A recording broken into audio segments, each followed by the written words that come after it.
L'homme a été créé à l'image et à la ressemblance de Dieu. Donc, c'est pas parce que je suis handicapé que je ne suis pas À l'image de à l'image de Dieu. Deuxièmement, Dieu a toujours utilisé les hommes plus ou moins handicapés. Moïse avait un handicap, mais Dieu l'a utilisé. Lui, il avait la parole difficile, c'est pourquoi il a choisi son frère Aaron. Lui, il bégayait, il avait la parole difficile. Mais Dieu a fait des miracles avec lui, mais il n'a pas enlevé son handicap. Mais c'est lui qui a fait sauter le peuple d'Israël. Paul, quand on regarde le Nouveau Testament, il a écrit mais il avait une écharpe dans son corps. Mais Dieu lui a dit, c'est dans ta faiblesse que je me glorifie. Quand il a prié, Dieu lui a dit, mais tu ne l'as pas guéri. Dieu s'en fout.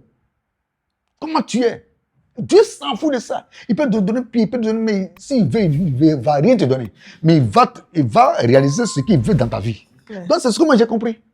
C'est ce que moi j'ai compris. C'est ce travail que j'ai fait sur moi, par la lecture de la Bible, par rapport à les amis. Donc c'est ça. Ce que je veux dire aux autres, c'est qu'ils sont créés à l'image de Dieu. Et c'est pas parce qu'ils sont handicapés. D'abord, le handicap n'est pas une fatalité. C'est pas parce qu'ils sont handicapés que Dieu reprend la bénédiction qu'il y a dans leur vie.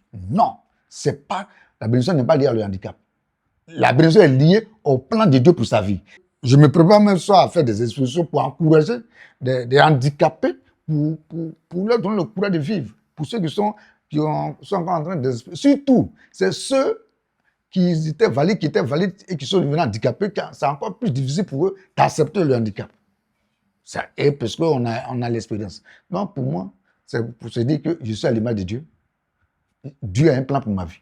Le handicap ne peut pas empêcher le plan de Dieu pour ma vie.